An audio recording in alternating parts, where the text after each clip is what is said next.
안녕하십니까. 오늘 시편 36편 말씀을 시작하겠습니다.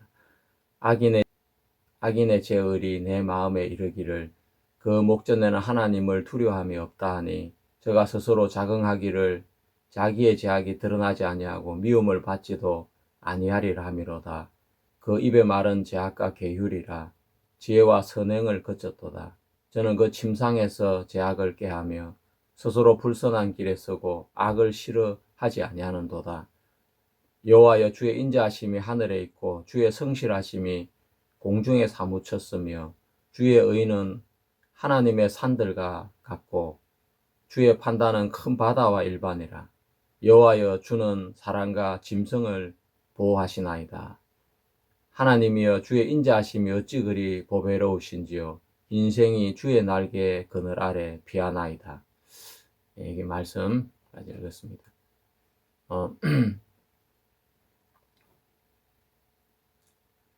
우리가 시편 35편까지 공부를 했는데 이 시편 36편은 어떤 시겠습니까? 읽어보면 좀 난해하다고 생각이 될 수 있는데 제가 좀 쉽게 한번 번역을 해봤습니다. 다시 한번 쉬운 번역으로 한번 읽어보겠습니다. 하나님을 빼고 살아온 사람들의 마음속에서는 하나님이 없어도 괜찮다라는 생각이 너무 자연스럽게 나온다. 그 사람은 자기 자신을 좋게만 본다. 그래서 자기 잘못을 발견하지도 못하고 미워할 것도 미워하지 않는다. 그의 말에는 진실함이 없고 사람을 속이려는 말이 섞여 있다. 이미 바르게 생각하고 행동하는 길에서 멀어졌다. 밤에 가만히 누워 있을 때조차 그 생각은 좋은 쪽으로 흐르지 않는다. 잘못된 길에 서 있으면서도 그만두려 하지 않는다. 하지만 하나님은 전혀 다르시다.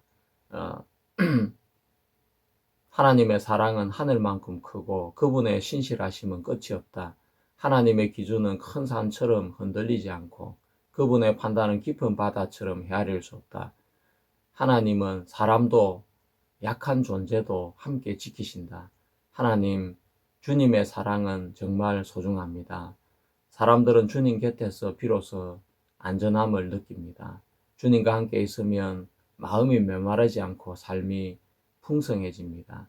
주님은 기쁨의 흐름으로 우리를 살게 하십니다. 주님은 생명은 주님에게서 나오고 주님의 빛이 있어야 우리는 제대로 볼 수 있습니다. 하나님, 주님을 알고 살려고 하는 사람들에게 주님의 사랑을 계속 베풀어 주소서. 바르게 살고자 하는 이들을 붙들어 주소서. 교만한 사람들의 말과 태도가 나를 밀어내지 못하게 해 주소서. 악한 영향력에 휩싸이지 않게 해 주소서. 하나님을 무시하며 살던 길은 결국 스스로 무너지고 만다. 그 길에서 다시 일어서기가 어렵다.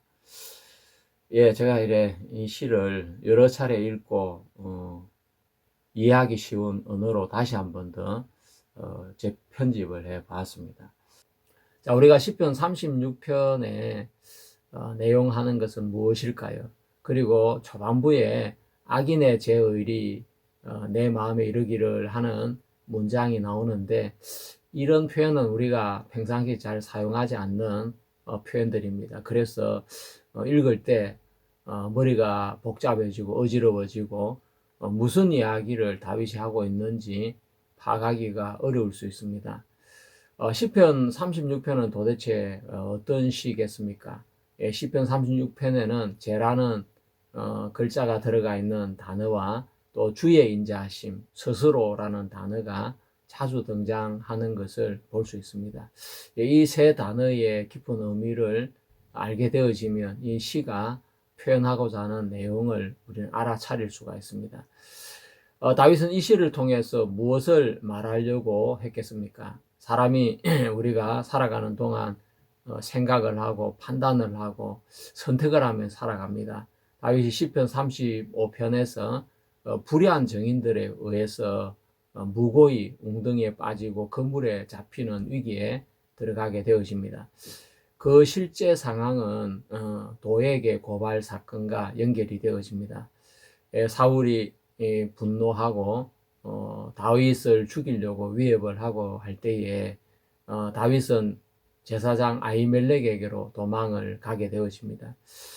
그는 감히 기름 부음을 받은 사울 왕을 죽일 생각을 추호도 하지 않았음에도 불구하고 그 자리에 있었던 에돔 사람 도액은 분위기를 따라서 또 사울의 목자장이었기 때문에 사울의 마음을 만족시킬 목적으로 말을 꾸며서 사울의 입맛에 맞는 이야기를 해주게 됩니다.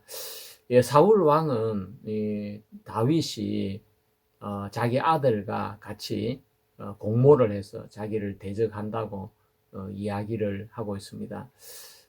그래서 그는 에셀나무 아래 단창을 들고 신하들을 모아놓고 호통을 치게 됩니다. 너희 베냐민 사람들아 들으라. 이세 아들이 너희에게 바깥 포도원을 주며 너희를 천부장과 백부장을 삼겠느냐. 너희가 다 공모하여 나를 대적하며 내 아들이 이세의 아들과 맹약하였으되 내게 고발하는 자가 하나도 없도다 하면서 호통을 치게 되어집니다. 이 사울이 쓰는 언어를 읽어보면 참 이렇게 무서운 표현들입니다. 너희가 다 공모해서 나를 대적한다. 신하가 그 이야기를 들을 때 얼마나 사지가 떨리고 가슴이 정말 심장이 멎을 것 같은 그런 이야기겠습니까? 내게 고발하는 사람이 하나도 없도다 하면서 호통을 치게 되어지는데 나를 위하여 슬퍼하거나 내 아들이 내 신하를 선동하여 나를 치려하는 것을 내게 고발하는 자가 하나도 없도다. 이 말을 하는 상황을 보면 사울이 정말 제정신이 아니고 어떻게 자기 아들이 선동을 해서 아버지를 죽이고 반역을 일으키고 모반을 꾸민다고 하겠습니까? 그러면 그 자리에서 정말 충신이라면 왕이시여 그것은 사실이 아닙니다. 어떤 왕자님도 그런 생각을 품지 않았습니다 하고 그렇게 나와야 그것이 제대로 된 신학 아니겠습니까? 하지만 왕이 하도 분을 내고 그러기 때문에 또 창을 잡고 있으니까 내가 잘못 한마디 했다가 제명에 못 살고 죽겠다는 생각을 했는지 모르겠지만 그 밑에서 있는 신하들은 다 벌벌 떨면서 제대로 이야기 한마디 할 수가 없는 그런 상황이 된 것입니다. 그때 에돔 사람 도액이 그 사울의 분노와 또 사울이 다윗을 정말 몰아가는 그런 모습들을 보면서 자기 출세의 기회로 그 상황을 이용을 하게 되어집니다. 그러면서 다윗이 아히멜렉 제사장에게 갔을 때에 아히멜렉 제사장이 여호와께 묻고 또 그에게 식물도 주고 골리앗에 칼을 주었다는 그 이야기를 일러 바치게 되어집니다. 그 주변에 있는 모든 상황들은 다 생략이 되었기 때문에 사울이 그 이야기를 들을 때 더 분노가 크게 도달하게 됩니다. 아니 내 아들 요나담도 다윗하고 이렇게 언약을 맺고 또 그러더만 이제 저 제사장 아히멜렉까지 다윗과 공모를 하는구나. 그러면서 당장에 제사장 아히멜렉을 불러들이게 되어지고 이세 아들과 공모를 했냐고 추궁을 하는데 아히멜렉은 전혀 자기에게 그런 일이 없었다고 아리게 되어집니다. 그가 다윗을 위해 하나님에게 물은 것은 그것은 사울의 신복일 뿐 아니라 사울의 사위이기도 하고 하기 때문에 그가 마땅히 하나님에게 물어야 옳다고 그는 생각을 했고 또 다윗이 쫓기고 있는 상황을 그는 전혀 이해를 못했기 때문에 그는 다윗을 위해서 떡과 칼을 주었다고 이야기를 하지만 그 이야기는 정말 분노와 의심과 초조함에 쫓기는 사울의 마음에 전혀 들려지지 않게 됩니다. 결국 사울은 분노가 폭발하면서 제사장 85명을 죽이라고 하는데 아무도 죽이지 않으니까 에돔 사람 도액이 나서서 그들을 죽이게 되어집니다.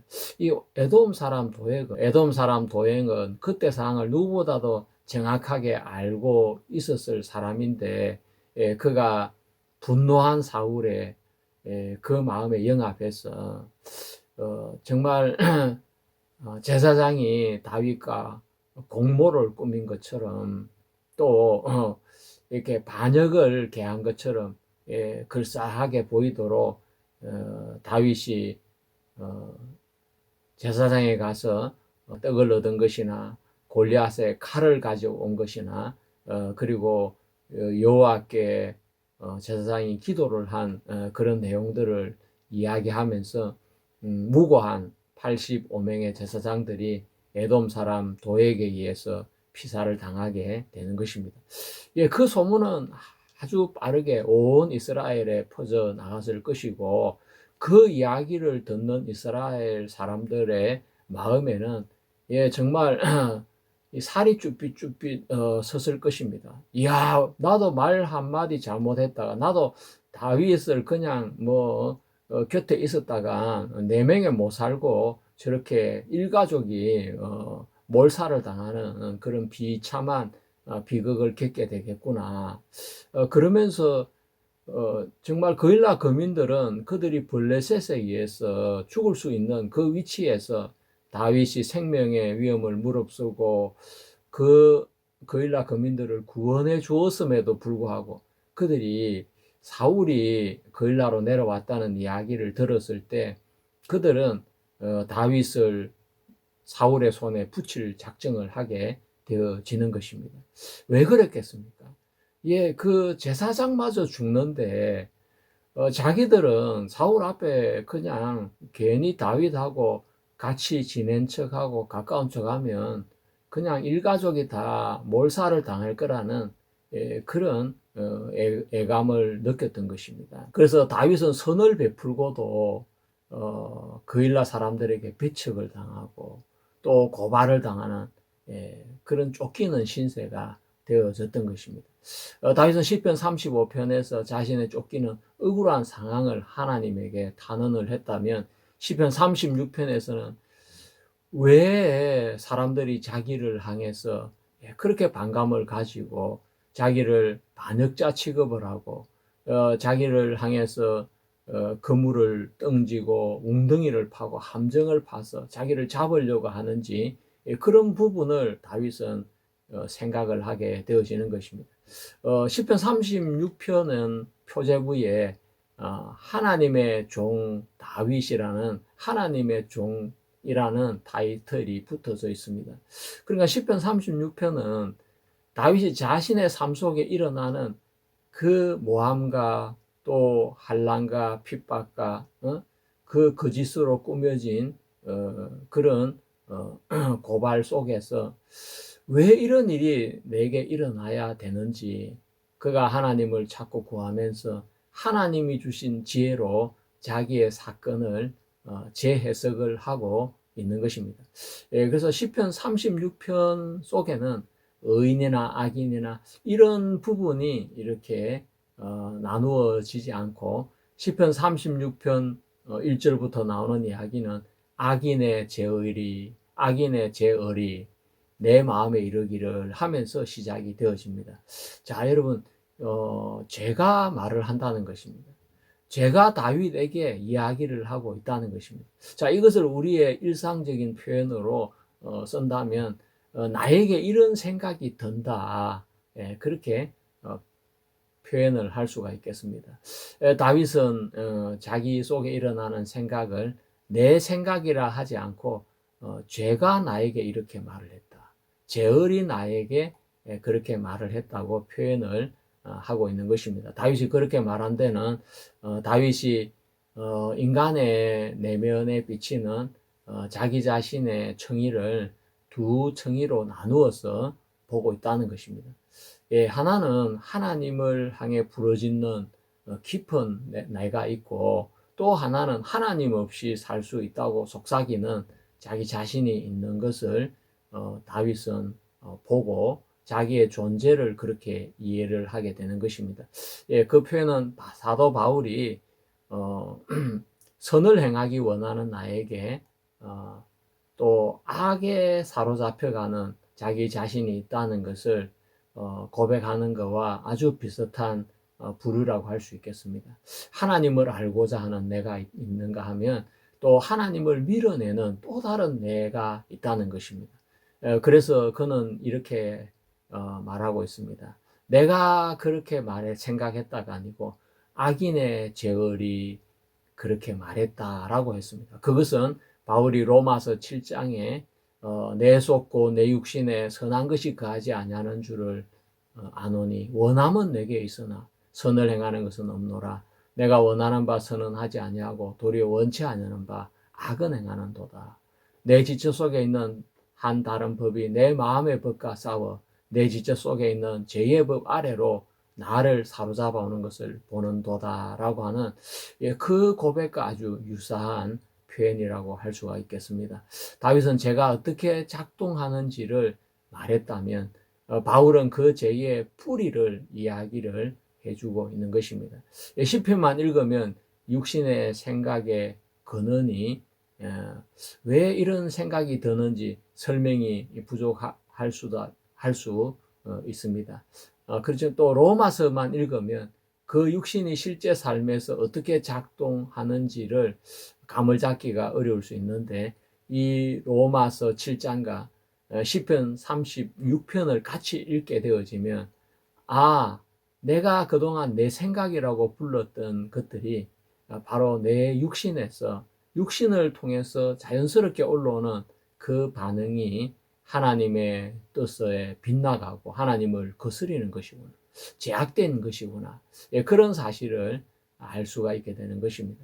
다윗은 겉으로 드러나는 말을 보았지만 바울은 그 말이 나오는 근원적인 구조를 보게 되는 것입니다. 그래서 표현만 다를 뿐이지 진단은 동일하다고 볼 수가 있습니다. 다윗은 마음속에서 실제로 들리는 죄의 말을 보았고 바울은 그 말이 나오는 근원이 육신이라는 것을 설명해 주고 있는 것입니다. 그래서 시편 36편과 로마서 7장은 정확히 한 사람의 내면 속에 일어나고 있는 그 죄의 현상을 정확하게 표현을 해주고 있습니다. 자, 그래서 우리가 자연스럽게 다음의 세계의 문이 열리게 되어지는데 다윗은 악인의 제을에서 벗어나기 위해서 주의 인자하심, 주의 날개 그늘 아래로 피하게 되어지는 것입니다. 하지만 바울은 로마 서신을 통해서 생명의 성령의 법이 죄와 사망의 법에서 자기를 벗어나게 했다고 했고 그리스도 예수 안에 들어갔을 때 그 자유를 누릴 수 있다고 말을 하고 있는 것입니다. 둘 다 같은 답을 다른 언어로 표현으로 말을 하고 있는 것입니다. 다윗은 하나님에게 피했고 바울은 성령 안으로 옮겨지면서 죄와 육신에서 벗어나게 되는 것을 볼 수 있습니다. 자, 우리는 이제 좀 더 깊이 시편 36편의 현장 속으로 들어가 보도록 하겠습니다. 시편 36편은 1절부터 4절까지는 인간의 내면 구조를 설명하고 있습니다. 자기 안에서 스스로를 속이는 삶을 사는 악인의 삶을 이야기하고 있습니다. 다윗은 하나님의 종으로서 인간을 분석했습니다. 시편 36편에는 죄와 연관된 단어가 4차례 나오고 있고 그 뒤에 주의 인자하심이 3번 나오고 또 스스로라는 단어가 2번 이어져 나오고 있습니다. 다윗은 말을 합니다. 악인의 제얼이 그 마음 속에서 말을 했다고 합니다. 하나님을 두려움이 없다. 또 그리고 스스로 자기를 속여서 선을 버리고 악에 머물도록 하고 있다고 했습니다. 자, 여기서 중요한 것은 인간은 단순히 악한 존재가 아니라는 것입니다. 스스로를 속이면서 살아가는 존재라는 것입니다. 자기 눈에 좋게 보이게 자기 자신을 좋게 보이게 만들고 죄를 죄로 보지 않게 하면서 결국 죄에 머물러 살도록 만드는 그것이 바로 인간이라는 것입니다. 이것은 선에 대한 무능이 아니고 자기 왜곡을 말을 하고 있는 것입니다. 사람은 가만히 있어서 망하는 것이 아니라 자기 안에서 잘못된 방향으로 가기 때문에 그는 결국 무너지게 되고 망하게 되는 것입니다. 시편 36편은 그렇게 이야기를 하고 있습니다. 5세기 초에 펠라기우스는 인간에게는 이 선을 향한 인간의 자유의지가 있다고 그는 강조를 했습니다. 하지만 시편 36편을 읽어보면 이것은 펠라기우스도 아니고 어거스틴의 전적 무능도 아닌 걸 알 수가 있습니다. 펠라기우스는 인간은 선을 선택할 능력이 있다고 말했고, 어거스틴은 인간은 전적 타락으로 전적 무능을 주장을 합니다. 시편 36편은 정반대로 말을 합니다. 하나님을 믿지 않는 인간은 하나님을 두려워하지도 않고 스스로를 속이고 선을 버렸다고 이야기를 하고 있습니다. 하나님의 종인 다윗의 눈에는 인간은 자연 상태에서 선으로 가지 않습니다. 그래서 선한 본성을 가지고 있다는 또 의지의 자유를 강조하고 있는 펠라기우스와는 다른 것입니다.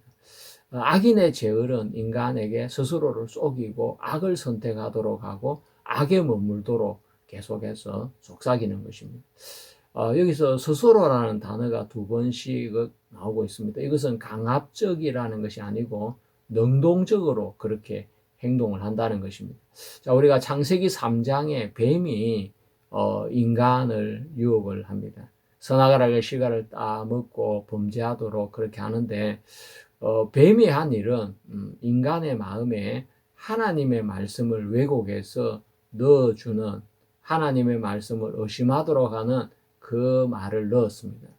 실제적으로 선과 악을 알게 하는 실과를 따먹는 것은 뱀이 한 것이 아니고 그 이야기를 듣고 마음이 움직여진 하와가 자기 손으로 선악을 알게 실과를 따서 자기도 먹고 자기와 함께한 남편에게도 주면서 죄가 세상에 들어오게 되어지는 것입니다. 자, 창세기 3장에 나타난 모습이 똑같이 하나님을 떠난 인간에게서 작동하고 있는 것을 시편 36편은 말해주고 있습니다. 그래서 전적 타락으로 인해서 무능을 주장하고 있는 어거스틴과도 이 시편 36편은 내용이 다른 말씀인 것입니다. 믿음의 사람이고 하나님의 종인 다윗에게조차 악인의 제을이 찾아와서 하나님이 없다는 말을 해주게 됩니다. 그러니까 일반인들에게는 오죽 그렇게 하겠습니까? 시편 36편이 말하는 악인의 상태는 선은 못하지만 악은 적극적으로 만들어내는 그 상황을 말해주고 있습니다.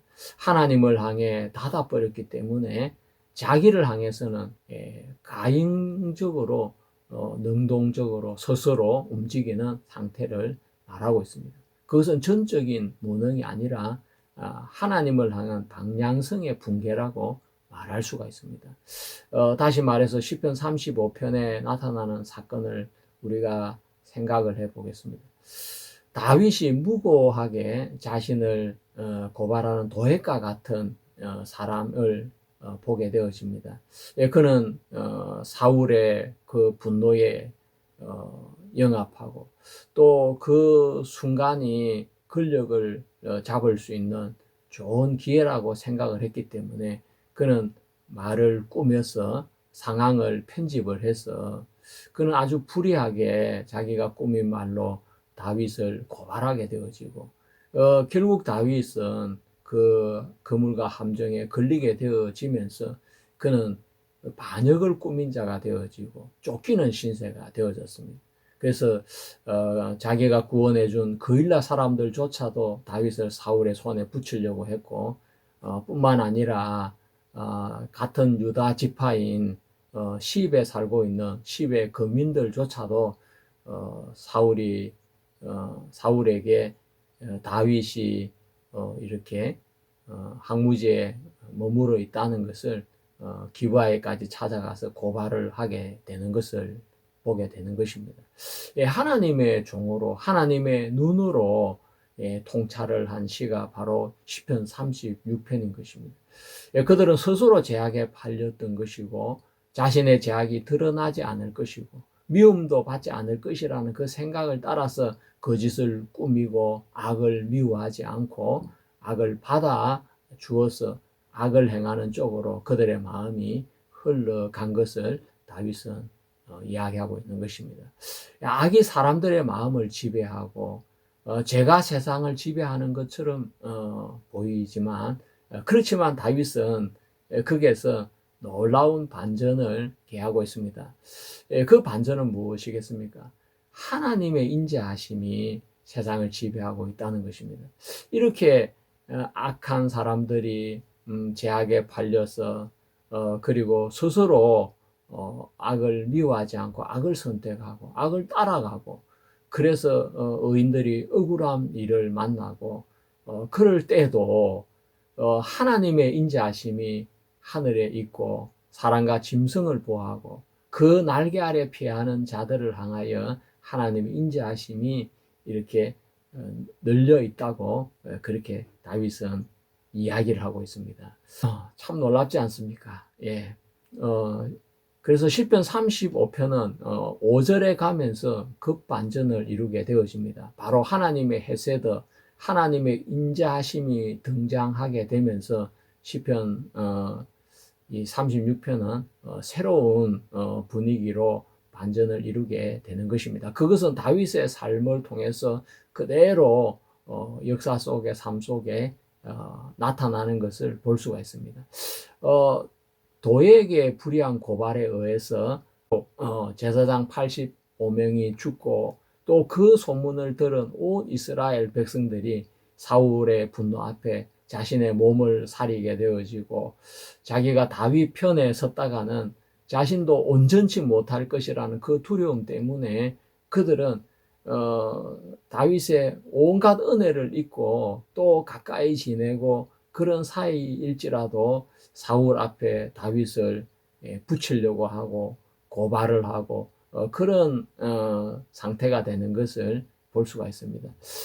예, 그리고 그 갈멜 사람 나발은 다윗이 자기들의 그 양떼 치는 근처에서 울타리가 되어주고 담이 되어주고 양떼들을 보호하고 했다는 이야기를 들어서 알고 있음에도 불구하고 양털 깎는 자들을 위하여 음식을 준비하고 잔치를 할 때 다윗이 사람들을 보내어서 얼마의 음식을 요구했는데 아주 냉정하게 얼굴을 외면하면서 어떤 음식도 주지 않고 냉정하게 선을 그어버렸습니다. 나발은 왜 그렇게 했겠습니까? 괜히 다윗에게 음식을 주었다가 자기도 반역자로 몰리게 되어지고 제사장들처럼 자기 가족들도 죽임을 당하는 그런 처참한 신세가 될까 싶어서 서슬푸른 사울의 그 칼날 앞에 그는 고개를 숙이고 생존을 위해서 다윗을 향하여 거리를 두었던 것을 볼 수가 있습니다. 예, 정말 다윗은 의도적으로 그는 반역을 일으키려고 한 적은 없었지만 그 도에게 그 고발 사건 이후로 그는 쫓기는 신세가 더 분명하게 되었고 그는 반역자 취급을 당하면서 어느 누구도 다윗과 함께 하려고 하지 않았던 것을 볼 수가 있습니다. 그들은 하나님보다 사울을 훨씬 더 두려워했고 사울은 창을 가지고 있고 칼을 가지고 있고 언제든지 자기를 죽일 수 있고 자기 집안을 멸절시킬 수 있는 그런 능력을 가졌다고 생각했기 때문에 사울의 눈에 빗나가지 않으려고 그들은 다윗을 버리고 자기의 신변을 위해서 사울 편에 썼는데 다윗은 그것을 스스로라고 했습니다. 스스로 자기 제약이 드러나지 아니하고 미워함도 받지 아니하리라 하면서 그 입의 말은 제약과 계율이라 지혜와 선행을 그쳤도다. 저는 그 침상에서 제약을 깨하며 스스로 불선한 길에 서고 악을 싫어하지 아니하도다. 그러면서 그들은 악한 자의 길에 서고 스스로 선을 버리고 악의 편에 서서 악한 자 쪽으로 따라갔던 것을 볼 수가 있습니다. 하지만 하나님의 인자하심은 하늘에 굳건하게 서 있습니다. 여호와의 의는 하나님의 산들과 같고 주의 판단은 큰 바다와 일반이라. 그러면서 여호와의 인자하심이 어찌 그리 보배스러운지요. 인생이 주의 날개 그늘 아래 피하나이다. 예, 정말 그런 불의가 판을 치는 세상에도 하나님의 인자하심은 풍성했습니다. 우리가 사무엘 이렇게 상을 읽어보면 그런 내용들이 자세하게 기록이 되어 있습니다. 사무엘상 23장 24절 그들이 일어나 사울보다 먼저 시보로 가니라. 다윗과 그의 사람들이 강야 남편 마온 항무지 아라바에 있더니 사울과 그의 사람들이 찾으러 온 것을 혹이 다윗에게 고하매 이에 다윗이 바위로 내려 마온 항무지에 있더니 사울이 듣고 마온 항무지로 다윗을 따라가서는 사울이 산 이편으로 가매 다윗과 그의 사람들은 산 저편으로 가며 다윗이 사울을 두려워하여 급히 피하려 하였으니 이는 사울과 그의 사람들이 다윗과 그의 사람들을 에워싸고 잡으려 함이었더라. 사자가 사울에게 와서 가로되 급히 오소서 블레셋 사람이 땅을 침노하나이다. 이에 사울이 다윗 쫓기를 거치고 돌아와서 블레셋 사람을 치러 갔으므로 그곳을 셀라 하마 느곳이라 칭하니라. 다윗이 거기서 올라가서 엔게디 요새에 거하니라. 예, 이 사무엘상 23장은 쫓기는 그 다윗 시대에 일어난 상황을 자세하게 이야기를 해주고 있습니다. 하나님은 다윗을 사울의 손에 결코 붙이지 않았습니다. 블레셋 사람들을 움직여서 이스라엘 나라를 침노하게 하면서 그 소식을 들은 사울은 이렇게 블레셋과 싸우기 위해서 그는 다윗을 쫓다가 다시 돌아가게 되어지는데 그래서 그 지명 이름을 셀라 하만 느곳이라고 부르게 되어졌습니다. 그것은 분리하는 바위라는 뜻입니다. 바로 죄인과 의인을 하나님께서 분리를 시켜주셨던 것입니다. 이 시를 이렇게 갑자기 바꾸게 된 것은 하나님의 헤세드 때문인데 주의 인자하심이 하늘에 닿고 주의 성실하심은 궁창에 이르고 그 의는 산과 같고 공의는 깊은 바다와 같다고 했습니다.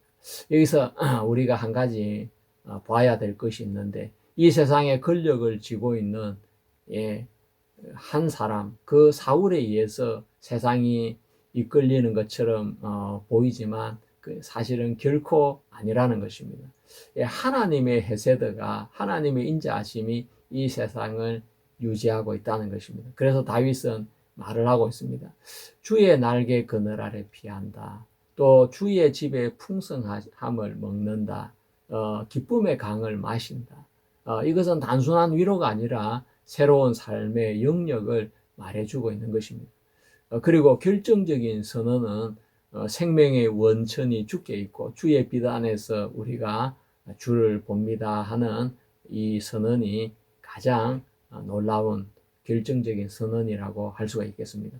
우리는 스스로 볼 수 없는 사람이고 하나님 안에 들어갔을 때 그때야 비로소 올바르게 세상을 이해하고 볼 수가 있는 것입니다.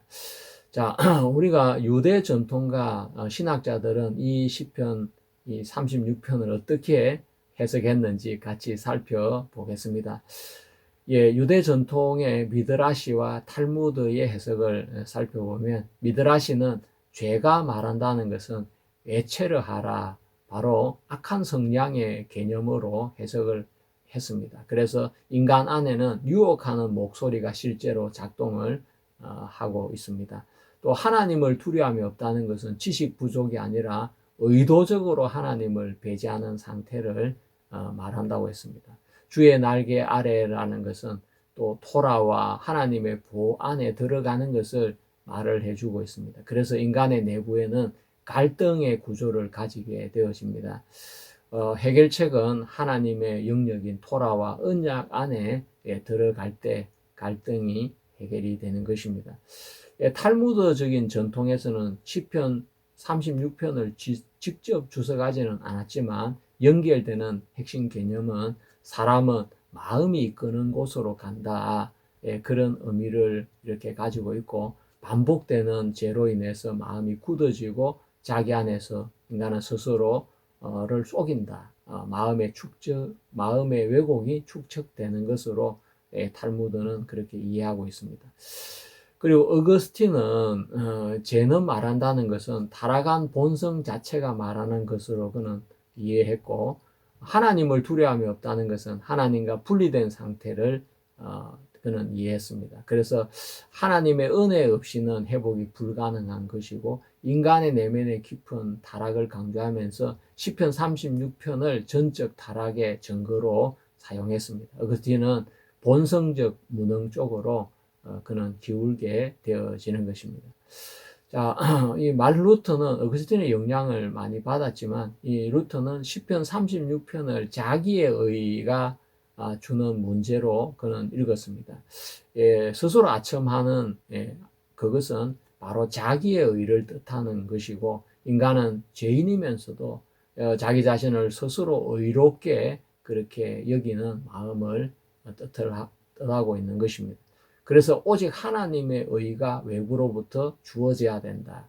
인간은 자신을 속이는 존재이기 때문에 복음은 인간의 내면에서 나오는 것이 아니라 밖에서부터 들어오는 빛이다라고 이야기를 했습니다. 그래서 시편 36편은 자기 왜곡의 그 구조가 강하게 포착이 된 그 시라고 그렇게 그는 읽었습니다. 존 칼뱅은 인간의 상태는 자기 사랑에 눈이 먼 상태로 그는 읽었습니다. 하나님을 두려워함이 없다는 것은 모든 죄의 뿌리가 되는 것으로 보았고, 스스로 아첨한다는 것은 인간은 자기 판단을 신뢰한다는 것입니다. 그래서 하나님의 은혜가 아니면 교정이 불가능하고, 인간의 인식 자체가 타락했기 때문에 하나님의 빛이 필요하다고 그는 읽었습니다. 존 웨슬리는 좀 다르게 접근을 합니다. 인간은 타락한 상태에 있지만 하나님의 선행 은혜가 작용을 이렇게 했고, 또 이 헤세드라는 것은 모든 사람에게 열려있는 하나님의 은혜로 그는 해석을 이렇게 했습니다. 인간은 하나님께 응답할 책임을 가지고 있고, 그래서 인간은 완전 무능이 아니고 하나님 안에서 반응이 가능하다고 그는 해석을 했습니다. 인간은 위치를 하나님 안으로 옮겨야 되고, 또 하나님에게 응답해야 된다. 이런 구조로 그는 이 시를 이해했습니다. 찰스 펄즈는 1절에서 4절을 인간의 죄를 자기 기만의 깊은 우물로 그는 묘사를 했습니다. 5절에서 9절까지는 하나님의 사랑을 끝없는 바다로 표현을 이렇게 했고, 인간의 죄는 깊지만 하나님의 인애는 더 깊다라고 이렇게 대조적으로 그는 표현을 했습니다. 그래서 인간은 하나님 안에 피해야 합니다. 서펄전은 시편 36편을 이 대비 구조로 극적으로 강조를 하면서 피난처 시편으로 사용을 했습니다. 인간은 자기 왜곡의 구조를 가지고 있지만 하나님의 헤세드의 언약적인 생명의 그 공급이 인간에게는 주어졌기 때문에 우리는 하나님의 은혜 안에 피해야 된다. 그 이야기를 해주고 있습니다. 그래서 우리는 하나님의 은혜 안으로 위치 이동을 해야 되는 것입니다. 우리가 시편 36편을 읽고 이해하는 다양한 견해가 이렇게 있지만, 이 모든 신학자들의 공통적인 메시지는 인간은 자기 안에서 무너지고 하나님 안에서만 바로 설 수 있다. 이것이 바로 공통적인 메시지라고 할 수가 있겠습니다. 다윗은 마지막으로 이렇게 기도를 합니다. 주를 아는 자에게 주의 인자하심을 계속하시며 정직한 자에게 주의 의를 베푸소서. 교만한 자의 발이 내게 미치지 못하게 하시며 악인의 손이 나를 쫓아내지 못하게 하소서. 이 기도는 단순한 요청이 아닙니다. 하나님의 날개 그늘 안에 바로 헤세드를 떠나지 않게 해달라는 기도인 것입니다. 예, 삶은 능력이 아니라 위치라고 이야기를 해주고 있습니다. 시편 36편은 우리에게 이것을 가르쳐 주고 있습니다. 문제는 우리가 무엇을 할 수 있느냐 없느냐 그것이 아니라 내가 어디에 있느냐 어디에 속해 있느냐 그것이 문제라고 하고 있습니다. 자기 안에 있으면 사실을 왜곡하고 또 잘못 판단하고 죄에 끌리고 스스로를 속이는 그런 일들이 일어나게 되어지지만 하나님 안에 있으면 생명의 빛 안에서 모든 것을 보게 된다고 말을 하고 있습니다. 자기 안에 있는 사람은 스스로를 속이는 사람이고 하나님의 헤세드 안에 하나님의 인자하심 안에 사는 사람은 하나님의 빛 안에서 세상을 보게 되는 것입니다. 그리고 여러분 시편 36편은 오늘 우리에게 이렇게 묻습니다. 당신은 지금 자기 안에 있습니까? 아니면 하나님의 헤세드 하나님의 인자하심 안에 있습니까? 하고 우리에게 묻고 있습니다. 여러분 한번 답을 내주시길 바랍니다. 우리는 오늘 시편 36편을 가지고 이 시편 36편이 도대체 무엇을 이야기하고 있는 시인지 우리는 차근차근 의의를 분석하고 내용을 분석하는 시간을 가졌습니다. 여러분께서도 시편 36편이 많은 은혜가 되어졌을 줄 그렇게 압니다. 우리가 다음 시간에는 또 시편 37편으로 넘어가서 같이 말씀을 나누는 시간을 가지겠습니다. 여러분 수고하셨습니다. 다음 시간에 뵙겠습니다. 안녕히 계십시오.